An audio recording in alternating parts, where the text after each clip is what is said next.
사도신경 하시면서 우리의 신앙을 고백하겠습니다. 전능하사 천지를 만드신 하나님 아버지를 내가 믿사오며 그 외아들 우리 주 예수 그리스도를 믿사오니 이는 성령으로 잉태하사 동정녀 마리아에게 나시고 본디오 빌라도에게 고난을 받으사 십자가에 못 박혀 죽으시고 장사한 지 사흘 만에 죽은 자 가운데서 다시 살아나시며 하늘에 오르사 전능하신 하나님 우편에 앉아 계시다가 저리로서 산자와 죽은 자를 심판하러 오시리라.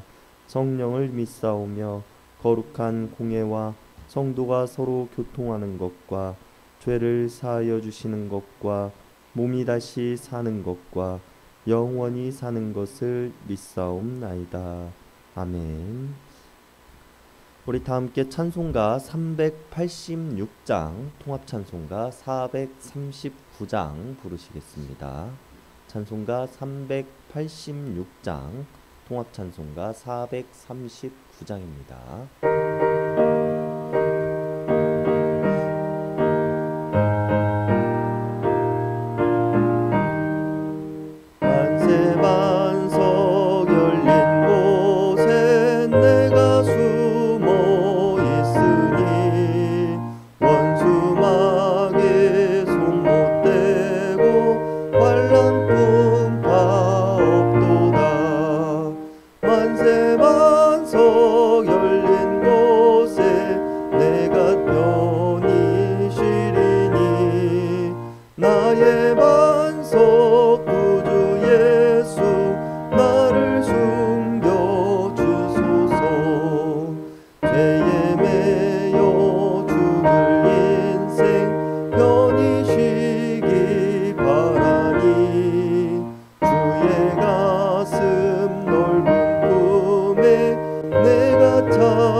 오늘 우리에게 주시는 하나님의 말씀은 시편 37편 27절에서 40절까지의 말씀입니다. 시편 37편 27절에서 40절까지의 말씀입니다. 우리 한 절씩 교독하시겠습니다. 악에서 떠나 선을 행하라. 그리하면 영원히 살리니.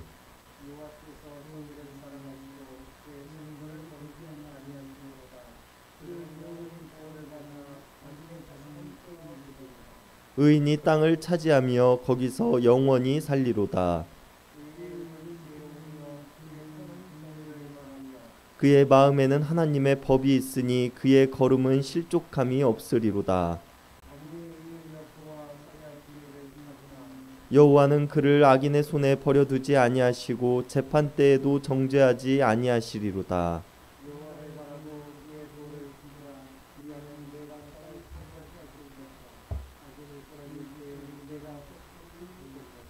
내가 악인의 큰 세력을 본즉 그 본래의 땅에 서 있는 나무 잎이 무성함과 같으나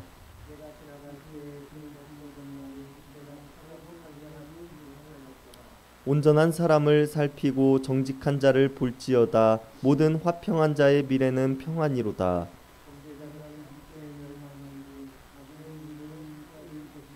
의인들의 구원은 여호와로부터 오나니 그는 환난 때에 그들의 요새이시리로다.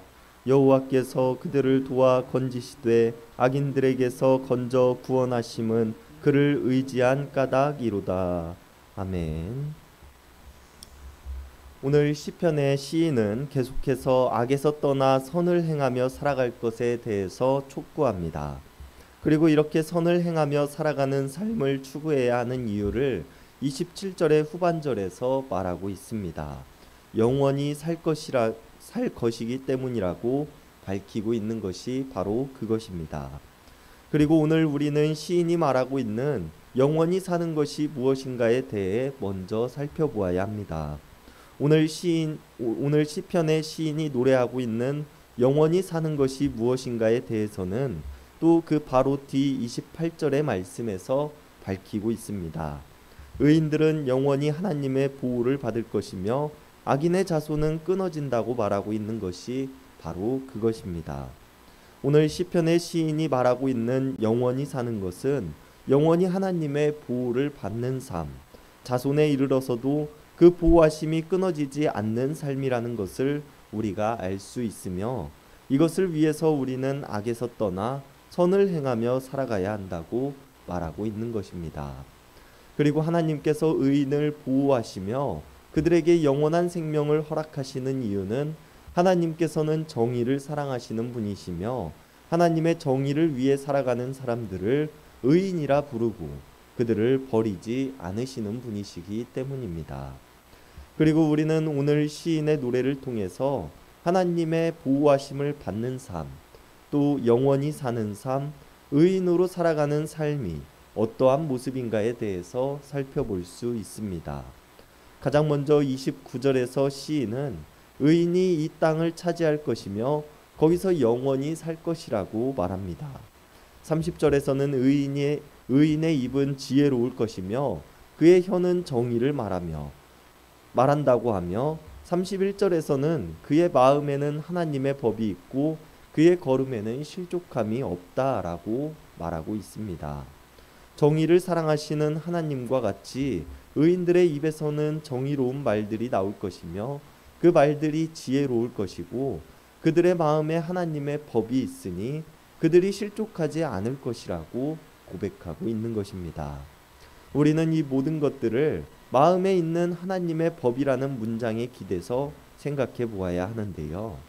하나님의 법을 마음에 품는다는 것은 어떠한 의미입니까? 하나님의 말씀대로 살아가고자 노력하는 삶, 정의를 사랑하시는 하나님과 같이 하나님의 정의를 따르며 살아가기에 힘쓰는 삶이 될 것입니다.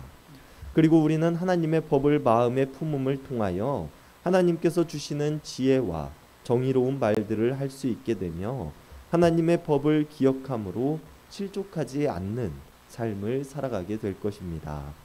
이것은 반대로 악인들의 모습은 지혜롭지 못한 말들을 하는 사람, 정의로운 말들을 하지 못하는 사람, 하나님의 법을 마음에 품지 않은 사람, 실족하는 사람이라는 것을 우리들에게 알려줍니다. 이러한 악인들의 모습을 오늘 시인은 나무에 빗대어서 말합니다. 악인들의 모습은 잎이 무성한 나무와 같아서 풍성해 보이던 잎은 결국 떨어지고 앙상한 가지만 남는 것처럼 모든 악인들은 앙상한 모습이 되어질 것이라고 말하고 있는 것입니다. 이 말은 28절의 마지막에서 악인의 자손이 끊어질 것이라고 말하는 것과 같은 모습입니다. 악인들이 지금은 비록 풍성해 보이고 커다래 보이지만 결국 그들에게는 하나님의 법이 없기 때문에 그들은 지혜롭고 정의로운 말들을 하지 않으며 실족하게 될 것이고 나무가 모든 잎을 떨어뜨리듯이 결국은 앙상한 가지만 남게 된다고 말하고 있는 것입니다. 그리고 악인들이 이처럼 허무한 결말을 맞이하게 되는 것은 32절에서 말하고 있듯이 악인들은 의인들을 해치고자 하지만 하나님께서는 의인들을 악인들의 손에 버려두지 않으시기 때문입니다. 그리고 의인들은 결국 하나님께서 허락하신 땅에서 악인들이 끊어지는 모습을 보게 될 것인데요. 비록 지금은 악인들이 흥하고 의인들이 고난 가운데 있다고 할지라도 하나님께서는 반드시 의인들을 건지실 것이며 그들을 버려두지 않으실 것이라는 것을 우리는 기억해야 하는 것입니다. 그렇다면 이렇게 무성했던 나무의 잎이 모두 떨어지는 것과 같은 악인들의 모습과는 다르게 의인들은 정말로 실족하지 않는 삶을 살아갈 수 있을까요? 항상 올곧은 모습으로 하나님을 향한 믿음을 중심에 두고 흔들림 없이 살아갈 수 있을까요? 아마도 이렇게 살아갈 수 있는 사람은 없을 것입니다. 그렇다면 우리의 삶이 흔들리고 실족하기도 하기 때문에 우리의 모습이 의인의 모습보다는 악인의 모습에 가깝다고 말해야 하는 것일까요? 이것 또한 정답은 아닙니다. 우리와 같이 연약하고 넘어지며 그럼에도 하나님을 의지하고자 하는 모습으로 살아갔던 오늘 시인이 스스로의 모습을 의인이라고 지칭하고 자신의 대적을 악인으로 지칭하고 있다는 것을 본다면 아마도 시인이 말하고 있는 의인의 모습이란 아무런 흠이 없는 사람을 지칭하는 것은 아닐 것입니다. 도리어 시인이 자신의 인생을 하나님께 의지하고자 하는 모습을 통해 우리는 하나님을 의지하고자 하며 하나님의 법을 마음에 품은 채 살아가기 위해 노력하는 사람들을 의인이라고 지칭하고 있다는 것을 우리가 알 수 있는데요. 그렇기에 오늘 본문 31절에서 말하고 있는 실족하지 않는다는 말을 우리가 완벽한 삶을 살아갈 수 있다고 이해해서는 안 되며 이것은 나무의 모든 잎이 떨어져 앙상한 가지만 남은 악인들의 모습과는 다르게 미끄러지고 비틀거리고 흔들리는 우리들의 모습이지만 그럼에도 다시 일어날 힘을 가지고 있는 것으로 생각을 해야 합니다. 이것에 대해서 오늘 본문 이전 24절의 말씀에서 시인은 말하기를 그는 넘어지나 아주 엎드러지지는 않는다라고 표현합니다. 우리가 넘어지기는 하지만 하나님께서는 자신의 손으로 우리를 붙들어 주시기에 우리는 아예 엎드러지지 아니하고 우리가 비틀거리기는 하지만 쓰러지지 않으며 때로는 포기하고 싶지만 마음을 다잡을 수 있는 용기를 다시 얻게 된다라고 이해할 수 있는 것입니다. 그리고 이렇게 하나님을 의지하는 의인들은 40절에서 말하듯이 여호와께서 그들을 도우시고 건지시기에 우리의 미래는 평안이라고 고백할 수 있는 것입니다. 여기서 우리는 용기를 얻고 희망을 가질 수 있습니다. 그렇다면 이제 우리를 건지시고 도우시는 하나님 앞에서 의인으로 살아가고자 하는 우리들은 어떠한 모습으로 살아가야 할까요? 우리가 악인들을 바라보며 악인이라고 규정하며 그들이 멸망하기를 기다리며 노래하기보다는 그들이 하나님의 말씀으로 돌아오기를 기대하며 기도해야 할 것입니다. 왜냐하면 하나님께서는 모든 사람들을 구원하시기를 원하시기 때문입니다. 그리고 앞서 이야기했듯이 하나님의 법을 마음에 품은 사람, 하나님께서 가르쳐 주신 지혜로운 말들과 정의를 말하는 사람들이 의인들이기에 우리는 하나님의 법을 마음에 품으며 살아가는 사람들로서 또 하나님께서 가르쳐 주신 지혜로운 말들과 정의를 말하는 사람들로서 악인들의 멸망을 노래하기보다는 그들이 자신의 잘못됨을 돌이킴으로 함께 회복되어지기를 기도하는 모습이 되어야 할 것입니다. 이것이 하나님께서 우리를 도우시고 건지신 이유이며 우리들에게 정의를 가르치시고 하나님의 법을 마음에 품게 하신 이유가 되기 때문입니다.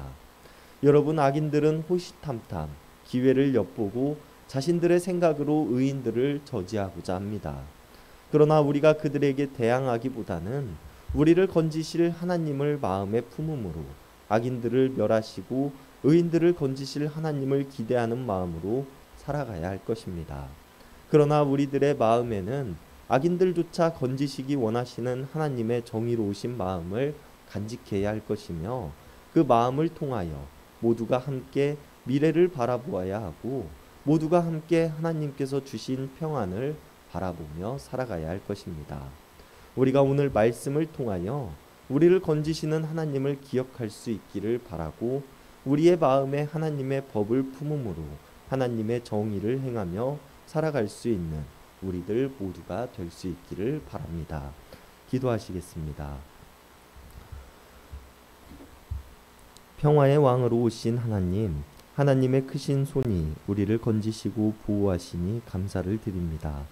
하나님은 정의로우신 분이셔서 악인의 손으로부터 의인들을 지키시는 분이심을 우리가 기억합니다. 의인들이 땅을 차지하게 하시고 실족지 않게 하시며 미래를 바라보게 하시니 감사를 드립니다. 그러나 우리는 의인의 모습이라 자처하면서도 우리의 마음에는 하나님의 법이 없으며 우리들의 입술이 하나님의 지혜와 정의를 말하고 있는지 돌아봅니다. 여전히 악인의 모습과 같이 무성한 잎사귀만 만들고 있는 모습은 아닌지요. 이런 우리들을 용서하여 주시옵소서. 흔들리고 비틀거리며 넘어지는 우리들을 붙잡으시는 하나님의 손길을 우리가 기억하게 하시고 그 손길이 우리들뿐 아니라 이 땅의 모든 사람들을 향한 손길임을 우리가 깨달아 알게 하여 주시옵소서. 모두가 함께 미래를 바라보게 하시고 모두가 함께 평화를 이룰 수 있는 이 시대가 되게 하여 주시옵소서. 우리의 인생이 하나님의 정의를 사랑하는 마음으로 살아가게 하시고 하나님께서 우리에게 행하신 바를 잘 전달하는 한 사람의 전도자가 되게 하여 주시옵소서.